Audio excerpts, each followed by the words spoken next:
Joining me for another segment to tackle all your teen problems, and I guess problems is harsh, eh? Challenges. They're all Challenges. It's Aly Pain. Thank Welcome to the show, Aly. you for having me. So today we're going to jump into school. When your teen gets in trouble at school, or when the school calls about your teen, you pick. It does happen, and it is an extremely unsettling time as a parent because we want our child to literally reflect all of our best qualities and be the most enlightened version of us. So when we hear that our child has done something to hurt another intentionally or otherwise, it sort of raises up the in all of us, the monster in all of us, like, oh, I am going to take your. Okay, so let's back down. Well, it's true, because it's funny you say that. Like, I always think my children save their best behavior. And when I say best, I'm putting that in quotes for me specifically. Right. And that's fine. But I would be mortified if that best behavior, again, in quotes, was displayed for other people outside of the home. And so when that does come out, I understand that reflexive action we want to take. And you say that's probably not what we should do. Probably not. I really like your word mortified though, because that is exactly, we literally go to mortified. So I was on the phone with a parent talking about this yesterday who was mortified, and that child was on the edge of losing something. That it doesn't work to go in that reactive. So here's a few reasons. There is always about 6 sides to every story. So I'm not saying that the information you got was wrong, whether it was an email, a phone call from a parent, a student, a teacher, doesn't matter. But you need to go take a few breaths so that you can go and talk to your teen and hear their side of the story. There's nothing that will build trust faster for you than hearing their side. So you've got to do that for sure. And then there's a couple other steps that I go into more detail in a blog. I'll maybe send you the link for it, that you have to build empathy with kids. Kids aren't born with empathy.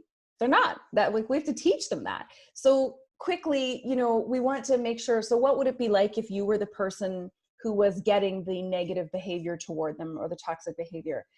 How would they feel? So first of all, how would they feel? How do you think they felt in this? Then put your teen in their shoes. How would you feel if it was you? And generally speaking, people get made fun of for things that they cannot change. So that's where you have to say, so how much would it hurt you if I made fun of your hair color or your eye color, something you can't do anything about? And then of course we have to talk about restitution. We can't rescue our kids. Do not call the school. Don't call the school and rescue your kid. They have to be able to go in and give them the opportunity to develop. What does an apology look like? What is it a text, a conversation, a note? But they let them come up, because the parents, we go, oh, you are going to write an apology letter, and you are going to, and the more you tell them what they're going to do, the lesson is lost. Right. So let them come up with what they're going to do. And then you can help if you need. And it's funny you say that, that it brings me to an example with my own teens. My one daughter, she doesn't, she goes into the orthodontist. I've made her make her own appointments now for that. Awesome. And at first she was a little bit uncomfortable with that. And what ended up happening was that she just delayed her braces being on longer. Right. So ultimately the responsibility falls to them. And then they learn that very quickly, that it's on me to actually take care of these things. And same with the apology and how that works. Right. So natural consequence, right?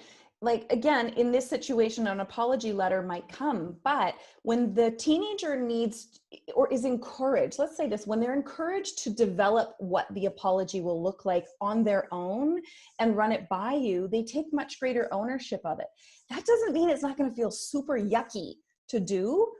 And you as the parent need to encourage them through that apology process, validating, yep, it feels yucky. Yeah, this is hard. I know you're going to do great. It really matters, and the last thing I will say about this is as parents, we need to, from that day henceforth, let it go.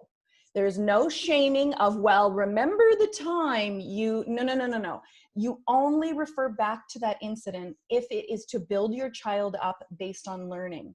when, let's say, something happens again in the future that's similar, you could say, well, remember when this happened and you managed your way through this and you did, only to reinforce and encourage the learning. We need to move on and stop shaming our kids by bringing it up again and again.